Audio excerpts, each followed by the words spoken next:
자, 오늘 연구하고자 하는 말씀은 요한복음 21장에 있는 말씀입니다. 다 읽으면 좋지만 15절부터 17절에 있는 말씀을 먼저 보도록 하겠습니다. 그들이 조반 먹은 후에 예수께서 시몬 베드로에게 이르시되 요한의 아들 시몬아, 내가 이 사람들보다 나를 더 사랑하느냐 하시니 이르시되 주님 그러하나이다. 내가 주님을 사랑하는 줄 주님께서 아시나이다. 이르시되 내 어린 양을 먹이라 하시고 또 두 번째 이르시되 요한의 아들 시몬아, 네가 나를 사랑하느냐 하시니 이르시되 주님 그러하나이다. 내가 주님을 사랑하는 줄 주님께서 아시나이다. 이르시되 내 양을 치라 하시고 세 번째 이르시되 요한의 아들 시몬아, 네가 나를 사랑하느냐 하시니 주께서 세 번째 네가 나를 사랑하느냐 하시므로 베드로가 근심하여 이르되 주님 모든 것을 아시오매 내가 주님을 사랑하는 줄을 주님께서 아시나이다. 예수께서 이르시되 내 양을 먹이라. 우리 이 말씀에 대해서 아마 여러분들 또 아시고 또 여러 번 설교 말씀을 또 들으신 적이 있을 것입니다. 예수님께서 베드로에게 나를 사랑하느냐고 세 번씩이나 물으시는 이 장면을 보면서 자, 여러분들은 어떤 생각을 하십니까?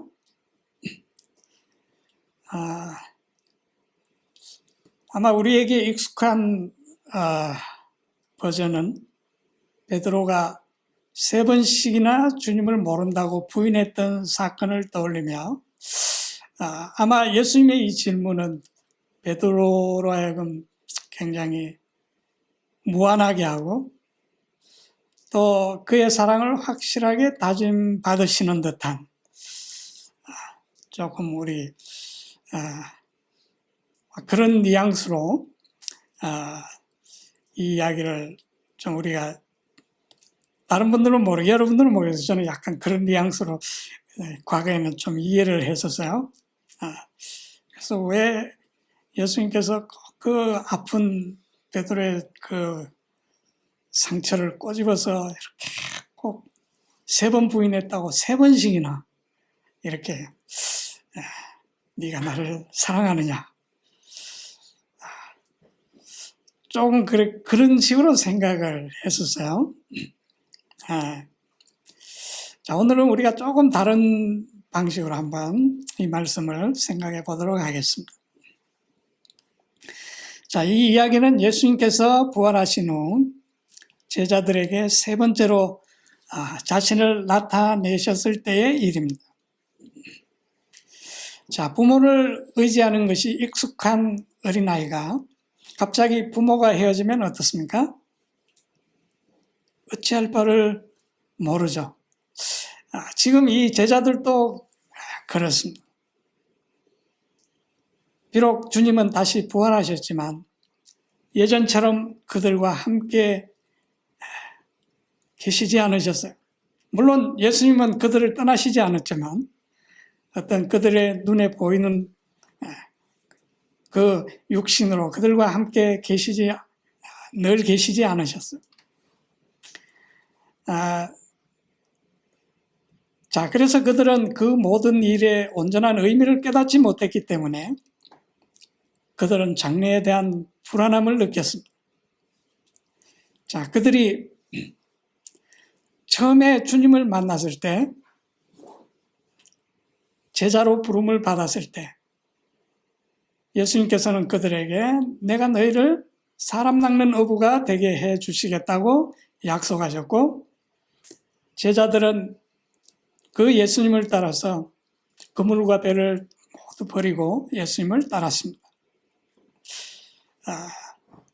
사실 예수님도 그때까지는 나사렛에서 목수일만 하셨지, 그분은 갈릴리 호숫가에서 물고기를 잡으신 적이 없었어요.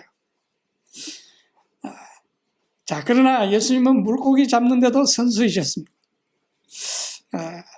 우리 누가복음 5장에 보면, 자, 그날 아침, 그날은 바로 시몬 베드로와 그의 동료들이 모든 것을 버리고 주님을 따랐던 날. 자, 시몬은 그때 아직 베드로가 아니었죠. 예수님이 나중에 베드로라는 이름을 주셨고 그때 이름은 시몬이었습니다. 자, 시몬은 동료들과 함께 밤새 갈릴리 호수에서 그물을 쳤습니다. 그런데 아무런 소득을 얻지 못했어요. 그래서 이제 지쳐서 지친 몸으로 아침에 해변에서 그물을 정리하고 있었어요. 자, 예수님은 그 시몬의 배를 빌려서 시몬의 배에 오르셔서 육지와 조금 배를 떼어놓고 거기서 사람들을 무리들에게 하나님의 말씀을 가르쳐 줬어요. 자, 말씀을 마치신 후에 시몬에게 한 호수의 한 장소를 지적해 주시고 거기에 가서 그물을 던지라고 말씀하셨어요. 자, 그 결과가 어땠습니까?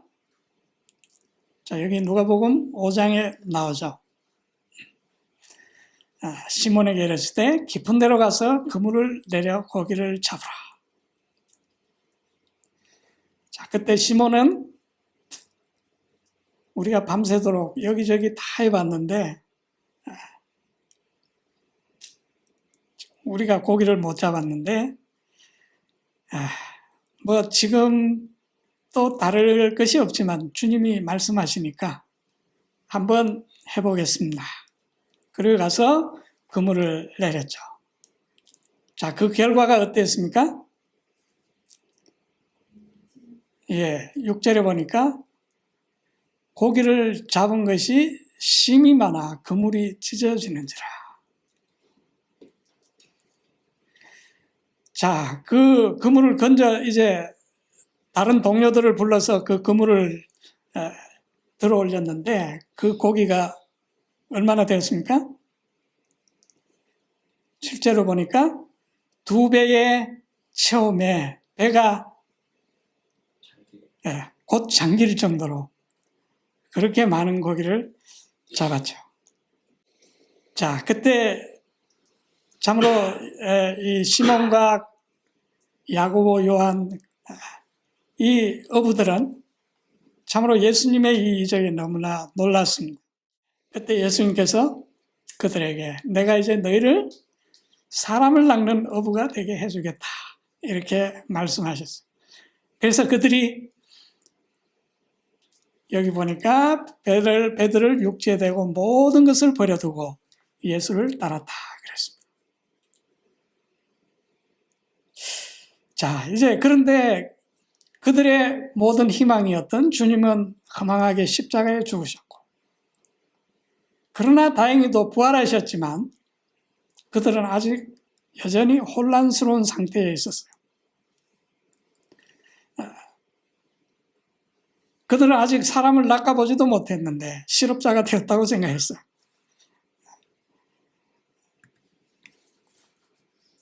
자, 그래서 여기 요한복음 21장 보니까 예수님께서 부활하신 후 디베라 호숫가에 나타나시던 날, 그 전날 밤, 이 베드로가 뭐라고 말합니까? 난 고기나 잡으러 가야 되겠다. 그러죠. 그러니까 베드로의 말을 듣고 여기 보니까 여러 명이 같이 따라가죠. 아마 12제자는 안 나오고 6명이 거기에 같이 따라간 것 같아요. 자, 그래서 그들은 옛날 실력을 발휘해서 밤새도록 그물을 던졌어요. 그런데 어떻습니까? 그들의 수고는 성공하지 못했어요. 자, 날이 새어갈 때 예수님은 그 제자들을 멀리서 보고 계셨어요. 자, 예수님께서 그 광경을 지켜보시고 그들에게 성공하는 방법을 지시해 주셨어요. 자, 그 방법이 무엇이었습니까? 6절에 보니까 그물을 배 오른편에 던지라. 그들이 밤새 뭐 다 던졌는데 예수님께서는 그물을 배 오른편에 던지라요.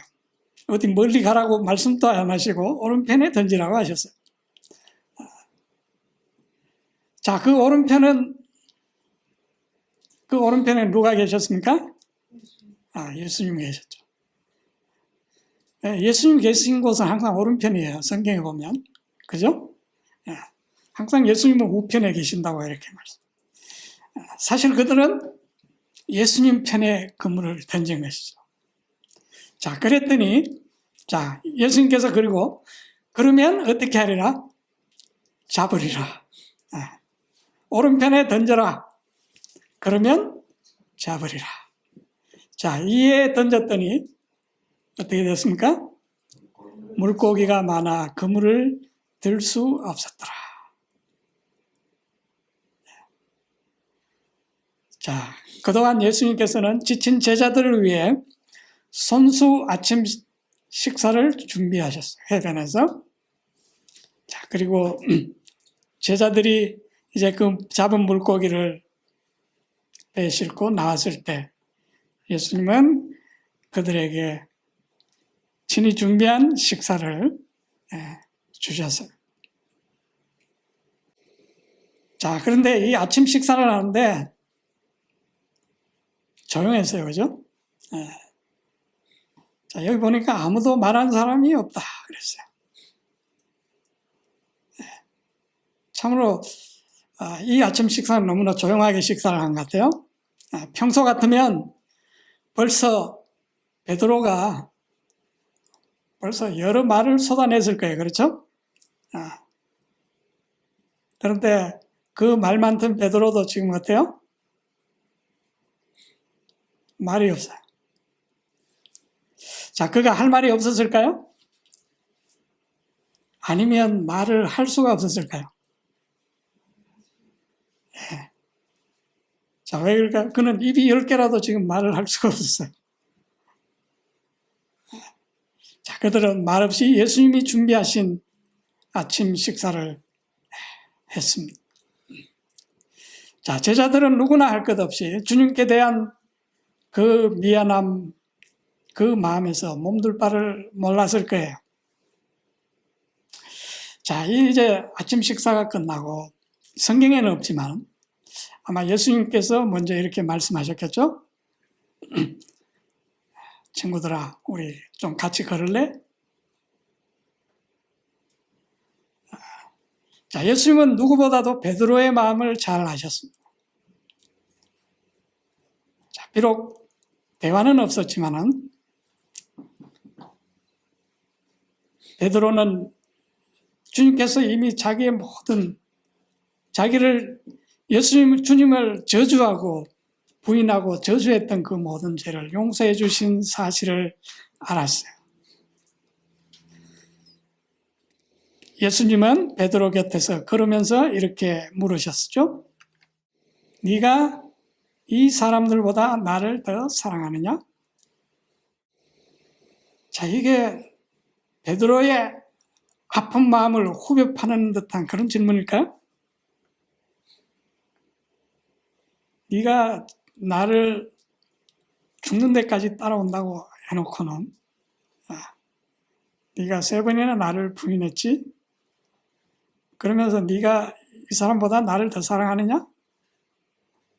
이런 질문일까요? 자, 우리 주님은 상한 갈대를 꺾지 않으시는 분이라고 그렇게 성경에 말씀하셨죠. 자, 지금 베드로는 사실 다른 사람들보다 지금 예수 주님을 더 사랑하고 있었어요. 왜 그럴까요? 많이 탕감받은 자가 많이 어떻게 한다고요? 많이 사랑한다고 그랬어요. 많이 탕감. 지금 베드로는 예수님을 저주하고 막 부인했잖아요. 그렇죠? 다른 제자들은 그냥 도망갔지만. 자, 참으로 자기가 생각해봐도 그 죄는 씻을 수 없는 죄였어요. 그런데 참으로 예수님은 자기의 모든 죄를 용서해 주신 사실에 대해서 또 그것을 허물하지 않는, 묻지 않으시는 그것에 대해서 그분은, 이 베드로는 참으로 감사하고 주님을 사랑하고 있었어요. 사실 사랑은 어떻습니까? 말과 행동으로 표현하는 것이죠. 자, 베드로는 지금만큼 주님을 사랑한다고 말하고 싶은 적이 없었을 것이에요. 그러나 그는 지금 자기의 과거 지은 죄 때문에 지금 그 표현을 할 수가 없는 것이죠.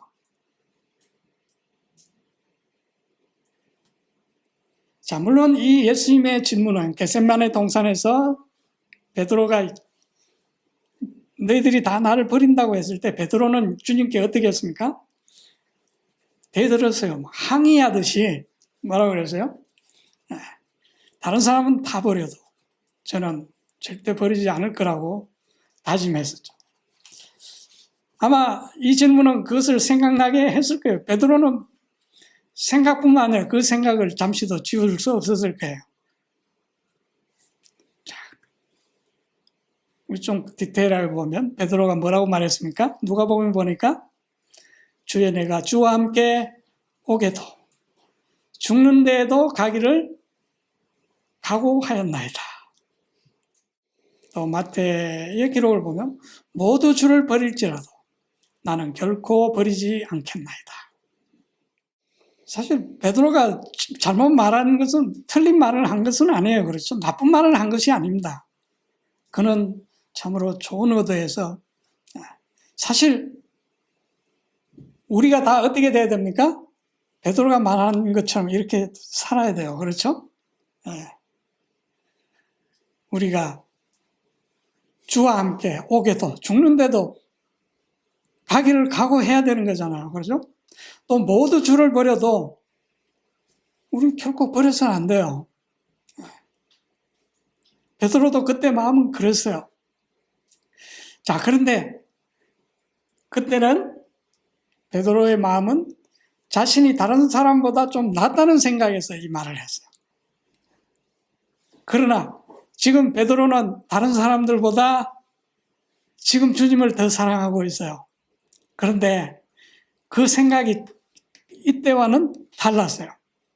이때는 내가 다른 사람보다 낫다는 그런 우쭐대는 마음에서 했지만은 지금은 어때요?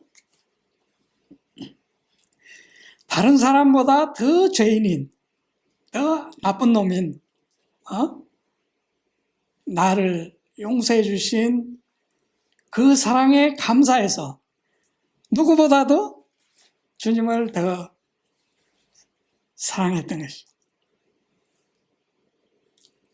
자, 바로 예수님의 이 질문은 베드로에 막혔던 그 입을 열어주신 것이죠. 지금 베드로가 그 말을 하고 싶어도 지금 못하잖아요. 자, 예수님의 이 질문에 드디어 베드로가 어떻게 합니까? 입이 떨어지죠. 뭐라고 말했습니까? 주님, 그러하나이다. 주님, 맞습니다. 내가 주님을 사랑하시는 줄 주님께서 잘 아십니다. 자, 예수님은 바로 베드로에게 그 마음을 표현할 수 있도록 기회를 만들어 주신 것이죠. 그리고 예수님도 사실은 베드로의 그 말을 듣고 싶으셨을까요? 예, 예수님 듣고 싶은 것이죠.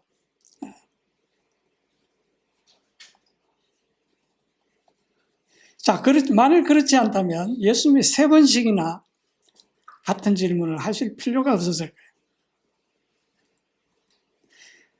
만일 주님이 그렇게 베드로에게 묻지 않으셨다면 베드로는 평생 주님을 사랑한다고 말할 수 없는 죄인으로 살 수도 있었을 것입니다. 자, 그가 3번 그렇게 넘어져서 이제 만신창이가 됐는데, 자, 예수님께서는 3번 물으셨고 3번 사랑한다고 말할 수 있는 기회를 주셨어요. 그래서 예수님께서는 베드로를 회복시켜 주셨어요. 자, 여기서 만일 베드로가 예수님이 네가 나를 사랑하느냐 질문을 받았을 때 심각하게 이렇게 고민하다가 심각한 표정으로 주님, 제가 주님을 지금 온전히 사랑한다고 감히 말씀드릴 수 없습니다. 저는 마땅히 사랑해야 할 만큼 주님을 사랑하지 못하고 있다는 것을 제가 압니다. 제가 주님을 사랑하는 것은 사실이지만 주님께 대한 저의 사랑은 너무 작고 미미해서 참으로 매일 고민하고 있습니다. 그래서 주님을 더욱 사랑하려고 저는 매일 열심히 노력하고 있습니다. 자, 이렇게 대답했다면 어떨까요? 자, 우리는 다 하나님 앞에 다 그런 마음이잖아요. 그렇죠? 네. 그때 보면 그것이 우리의 사실적인 고백이라고 또 생각할 수 있죠. 네.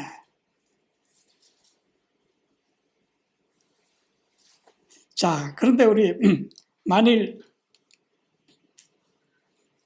조그만 아이가 매일 엄마한테 엄마, 내가 지금보다 엄마를 더 많이 사랑해야 되는데 참 그러지 못해서 너무 슬퍼요.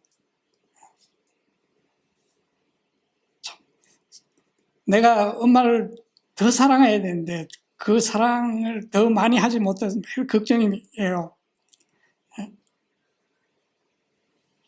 그래서 내가 엄마를 사랑하려고 매일 지금 노력하고 고민하는 중이에요. 이렇다면, 이렇게 말한다면 그 엄마의 마음이 어떻겠습니까? 별로 안 기쁠 거예요. 그렇죠?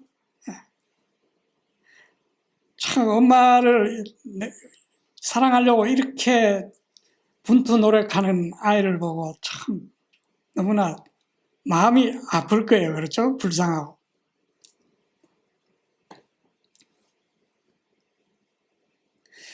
자, 만일 베드로가 그렇게 대답했다면 그가 주님을 부인했을 때보다 더 주님을 모욕하는 것이 되었을 것입니다. 사실 베드로가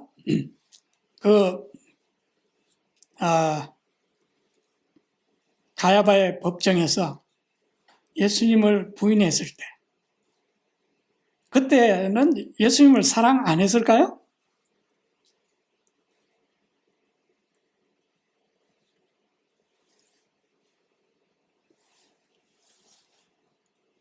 네, 베드로는 갑작스럽게 엄습하는 그 두려움에 압도되어서 주님을 부인했어요.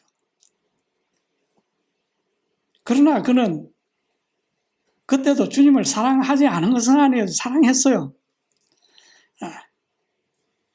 그 육신의 두려움 때문에 그가 그렇게 했지만은 그가 그 순간에 주님을 미워했거나 그런 것은 아니죠.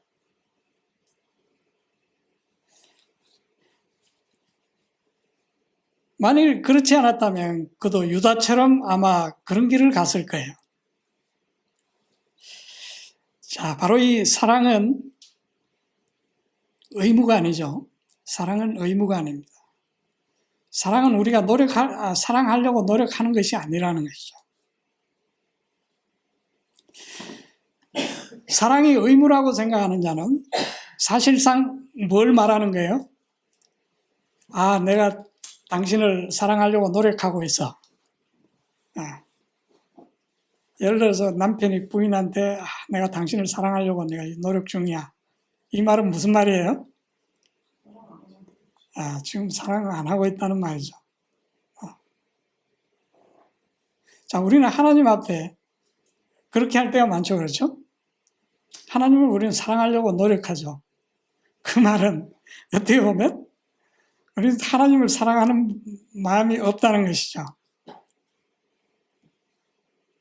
자, 그것은 어떻게 보면 오히려 그 말 안 하는 것보다 차라리 주님 욕하고 부인하는 것보다 어떻게 보면 더 모욕적인 말이죠.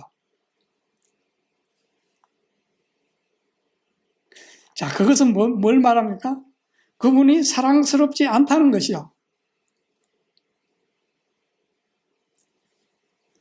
자, 우리는 주님을 사랑하려고 노력하지 말고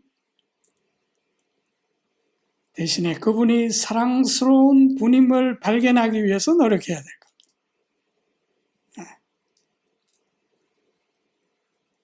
왜? 사랑은 의무가 아니기 때문에 그렇죠. 자, 그분이 얼마나 사랑스러운 분인지를 우리가 발견하게 되면 사랑은 저절로 오는 것입니다. 지금 베드로의 마음속에 있는 이 사랑은 베드로 자신도 설명할 수가 없어요. 이거 자기가 사랑하려고 주님을 사랑하려고 노력해서 얻은 것도 아니에요. 그렇다고 뭐 그의 사랑이 참으로 그렇게 뭐 대단한 너무나 대단한 것이기 때문에 자신 있게 내놓을 수 있는 뭐 그런 사랑이어서 그런 것도 아니에요.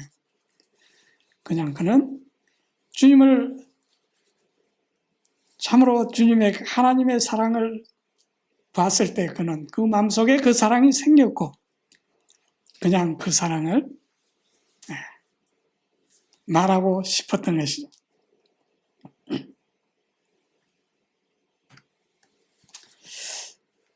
자, 우리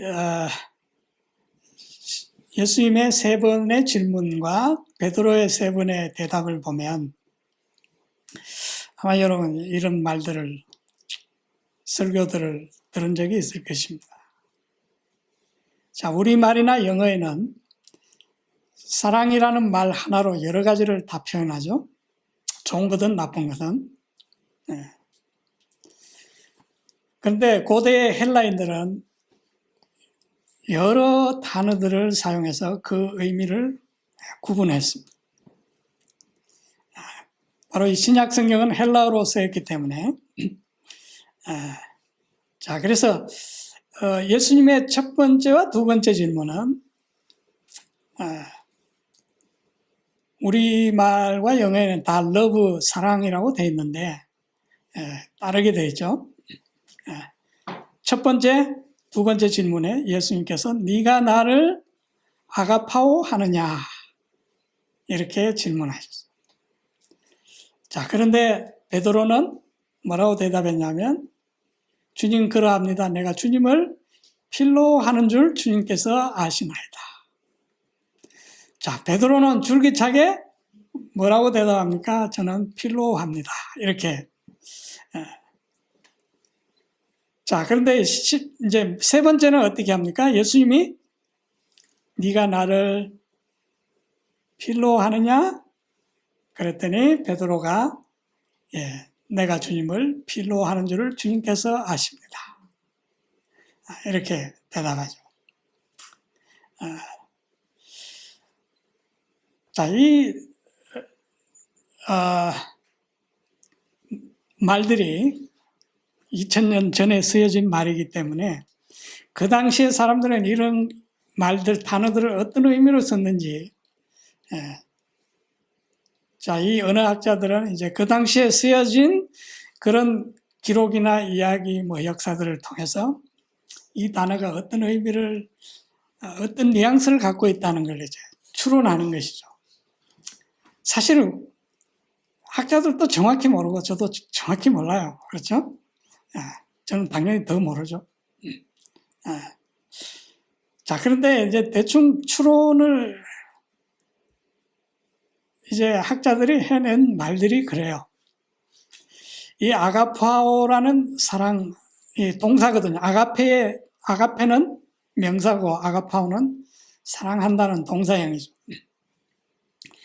이 아가파오는 원칙에 의해서 지배되는 사랑. 그리고 존중하고 존경하고 소중히 여기는 그런 의미들. 또 그럴 만한 타당한 이유로 인해서 존경을 표하는, 또 그 사람의 어떤 의지도 포함된 것 같고요. 반면에 필레오는, 이 필레오의 그 뿌리는 그 어근을 보면 포옹, 이렇게 서로 껴안는다, 또 입 맞춘다, 이런 이제 뿌리가 있다고 그래요. 그래서 부드러움과 따뜻함이 느껴지는 감정이나 열정 같은 것. 그래서 사람들이 일반적으로 사랑이라는 말을 그 당시에 표현할 때 필레오라는 그런 말을 일반적으로 좋은 느낌으로 사랑이라는 말을 쓴 것이죠.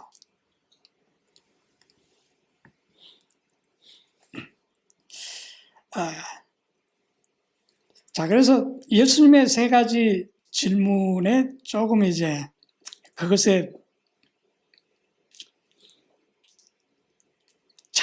참고해서 조금 바꿔본다면,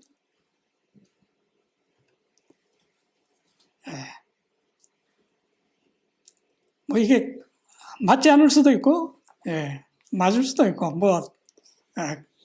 예수님이 하신 이 모든 말씀을 다 사랑이라고 해도 틀릴 건 없어요. 그래서 오늘날 모든 성경은 다 사랑이라고 그냥 통일해서 표현되어 있어요. 헬라어 성경 외에는요. 예수님 요한의 아들 시몬아, 다른 사람들보다 네가 나를 더 좋아하느냐? 베드로, 그렇습니다. 주님, 내가 당신을 사랑하는 것을 당신이 아십니다. 주님이 두 번째 질문하시도, 요한의 아들 시몬아, 너는 나를 소중하게 생각하느냐? 그리고 존경심을 가지고 대하느냐? 베드로, 예, 주님, 내가 주님을 사랑하는 줄을 주님이 아십니다. 세 번째로 예수님이 다시 묻습니다. 요한의 아들 시몬아, 네가 참으로 나를 사랑하느냐? 자, 이제 좀 베드로가 심각해졌어요. 자, 여기 세 번째 예수님이 나를 사랑하느냐 물으실 때 베드로는 예수님께서 내가 사랑한다는 말을 의심하시는가 보다, 그런 생각을 했어요. 그래서 예수님께 호소를 합니다. 무엇에 호소를 합니까? 자, 주님, 당신은 모든 것을 아십니다. 예수님의 그 지성에다 호소하시죠. 주님, 당신은 모든 것을 아시는 분 아닙니까? 내가 주님을 사랑하는 줄 주님이 아십니다.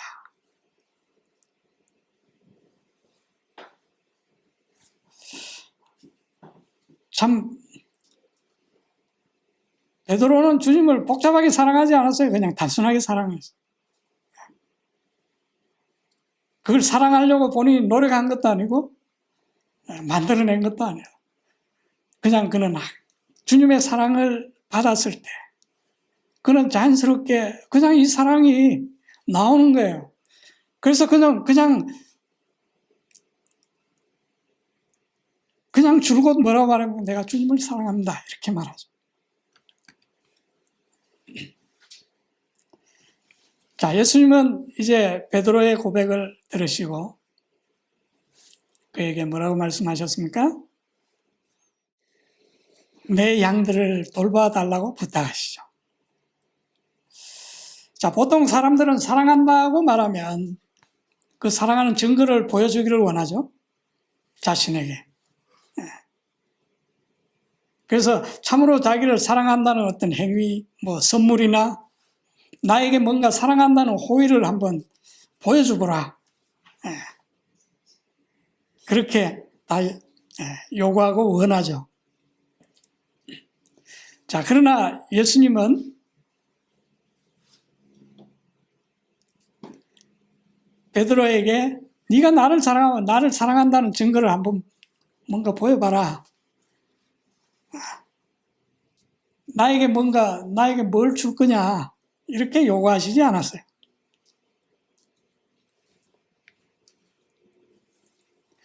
자, 대신에 그분은 자기를 사랑한다고 하는 사람들이 그 사랑을 다른 사람에게 나타내기를 기대하시는 거죠. 자, 네가 나를 사랑하면 나한테 뭐 해줄래? 이것이 아니고 예수님, 네가 나를 사랑하면 너희 동료 인간들 좀 잘 돌봐주라. 이렇게 말씀하시는 거죠. 그죠? 자, 사도 바울은 이렇게 말했어요. 사도 바울이 예수님을 만난 후에 하나님의 사랑을 깨달은 후에 그는 갑자기 빚쟁이가 되었어요. 누구에게 빚졌다 그랬죠? 헬라인이나 야만인이나 지혜 있는 자나 어리석은 자에게 다 내가 빚진 자라. 바울이 그 사람들 뭘 빚졌어요? 자, 로마서 5장 5절의 사도 바울은 우리에게 주신 성령으로 말미암아 하나님의 사랑이 우리 마음에 부은 바 됨이니. 자, 그는 하나님의 사랑을 받았어요. 하나님의 사랑을 받고 보니까 하나님으로부터 큰 은혜를 받고 보니까 빚진 자가 됐는데 하나님께 빚진 것이 누구에게 빚진 자가 됐어요? 동료 세상의 모든 사람들에게 자기가 빚진 자라는 것을 깨달은 것이죠. 자, 왜 그렇습니까? 하나님의 사랑은 주는 것이고 요구하는 것이 아니기 때문에 그렇죠. 하나님이 세상을 이처럼 사랑하사 독생자를 주셨습니다. 하나님의 사랑은 주는 것입니다. 주고 다시 그걸 되돌려 받기 위해서 주는 것이 아니고 그냥 주는 것으로 끝이에요. 그죠? 하나님의 사랑은 물처럼 낮은 곳에서 더 낮은 곳으로 흘러가죠. 자, 그것은 강요에 의한 것이 아니라 자발적인 사랑의 법칙입니다. 이게 강요에 의해서 사랑을 하면 시끄러워요. 자, 물은 높은 곳에서 낮은 곳으로 흐르는 이 법이에요. 그렇죠? 거기에는 아무 탈이 없어요. 문제가 없어. 트러블이 없어요. 그렇죠? 거기 가다 뭐 가로막으면 어떻게 해요, 물은? 그 막힌 만큼 또 채워주고 또 어디로 갑니까? 옆으로 또 흘러가요. 그런데 우리 인간이 하는 건 어떻게 해요? 그걸 억지로 하는 거는 모탈을 대고 막 끌어올리려고 하죠. 그건 자연에 역행하는 거예요. 그렇죠? 그러면 어때요? 시끄러워요. 또 전기세도 많이 들어가고 힘도 들고 또 뭐 좀 올라가다 고장나고. 그러나 하나님의 사랑은 어떻습니까? 하나님으로부터 계속 낮은 곳으로 흘러요. 그래서 우리 있는 곳까지 이르렀고 이것은 또 어디로 흘러가요? 우리보다 더 낮은 데로 흘러가는 거예요. 그러니까 하나님이 그걸 내가 줬으니까 나한테 다시 달라고 하시지 않아요.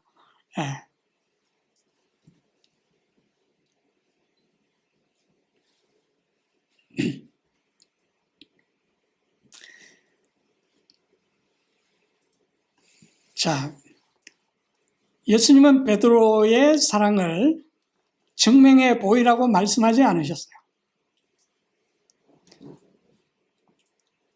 우리가 주님을 사랑하는 것은 그분의 사랑이 우리에게 부어졌기 때문에.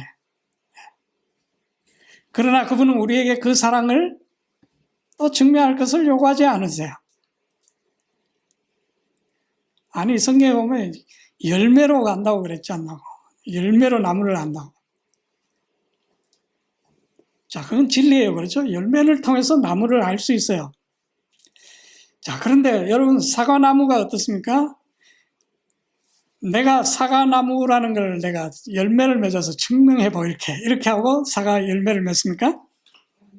아니면 사과나무기 때문에 사과 열매를 맺습니다. 어떤 사람들은 자기가 사과나무라는 걸 증명하기 위해서 열매를 맺으려고 하는 사람이, 그건 자연 법칙이 아니에요. 사과나무는 그런 거 전혀 생각 안 해요. 그냥 사과나무니까 사과 열매가 때가 되면 맺는 것이죠.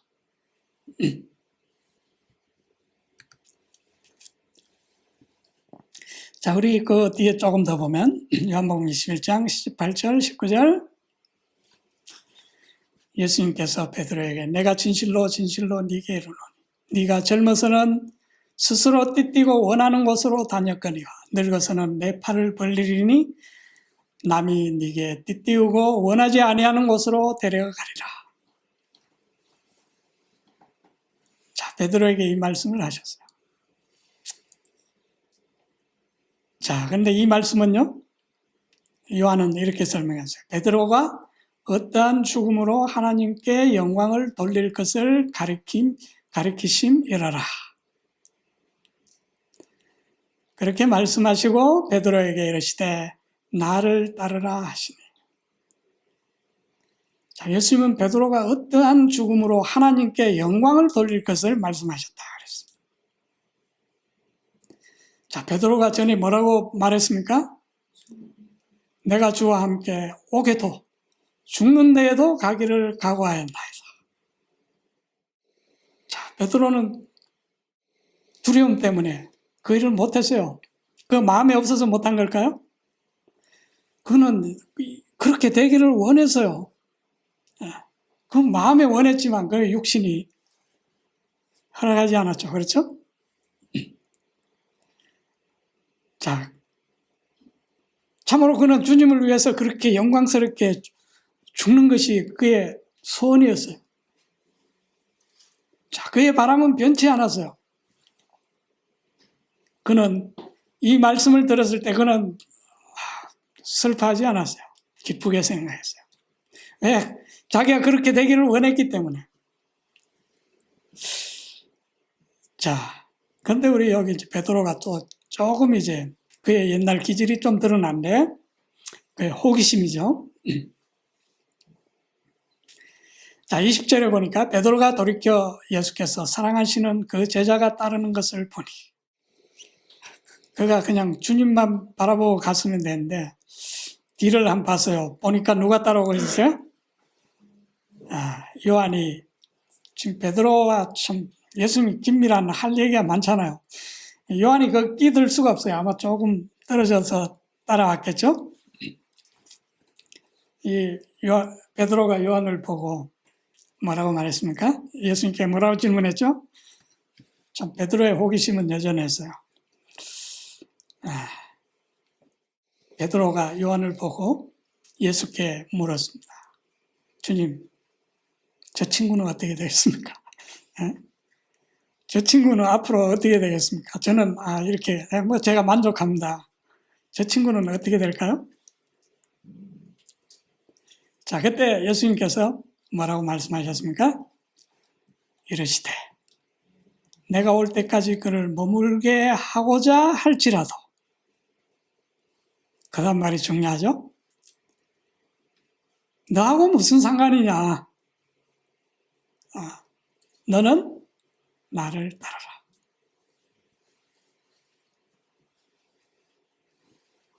자, 예수님은 베드로의 호기심은 만족시켜주지 않으셨어요.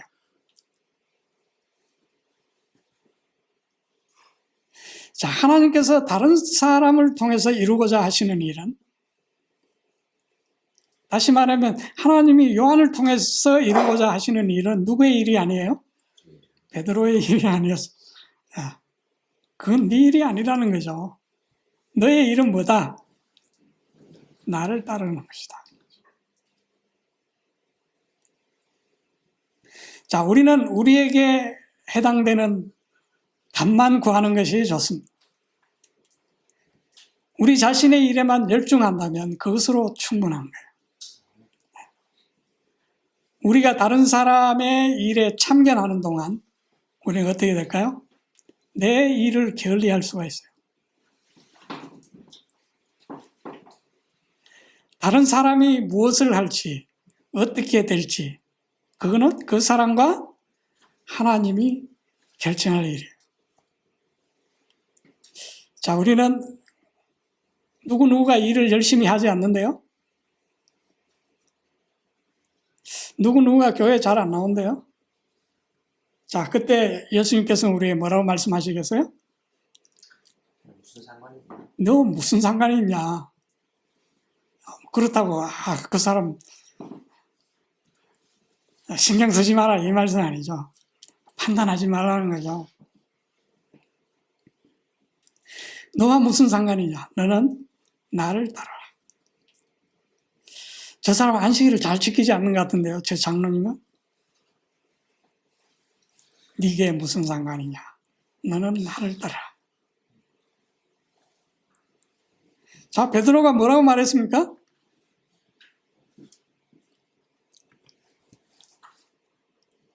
베드로가 그 전에 뭐라고 말했죠? 모두 주를 버릴지라도 어떻게 하겠다요? 나는 결코 버리지 않겠나이다. 지금 예수님 베드로에 하신 그 모든 말씀을 지금 어떻게 하고 있어요? 무시하시는 것이 아니라 그 베드로는 옳은 말을 한 거예요. 그런데 베드로의 그 넘어짐 때문에 베드로의 모든 말이 실없는 말이 되어버렸어요. 예수님은 지금 베드로의 그 말을 다 지금 다시 어떻게 하고 있어요? 세워주고 계시죠. 자, 네가 모두 주를 버릴지라도 나는 결코 버리지 않겠다. 네가 옳은 말을 했다는 거죠. 자, 그러려면 너는 어떻게 해라? 나만 쫓으라는 거죠. 자, 다른 사람은 자, 이제 베드로와 우리에게 예수님 말씀하시죠. 다른 사람이 하든지 아니하든지 그 사람은 우리의 안내자가 아니라는 거죠. 그 사람이 우리에게 구원을 줄 수 있는 사람도 아니라는 것이죠. 자, 오늘 주님은 말씀하시죠. 너는 나를 따르라. 자, 우리는 다른 사람들을 판단하는 재판관이 아닙니다. 자, 물론 우리가 다른 사람을 돕고 기도하는 것은 주님께서 우리에게 주신 일 중에 하나예요. 자, 베드로에게 예수님께서 내 양을 보살펴라.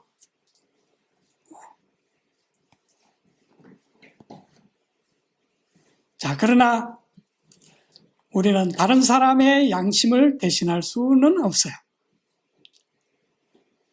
자, 하나님께서는 각 사람에게 그의 능력에 따라 일을 주시며 각 사람을 향한 하나님의 계획이 있습니다. 자, 그래서 우리가 참으로 다른 사람을 사랑하고 그를 위한다면 우리는 뭘 해야 하는가?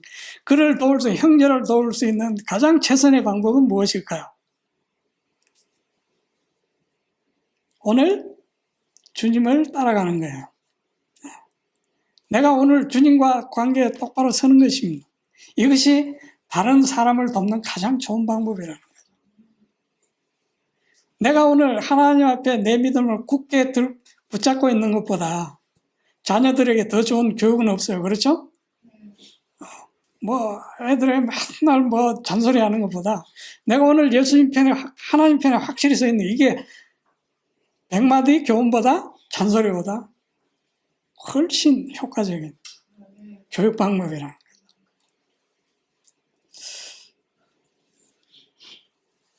그러면 오늘 우리 모두에게 바로 이 베드로에게 임했던 주님의 사랑과 은혜가 우리 모두에게도 충만하게 되시기를 간절히 바랍니다.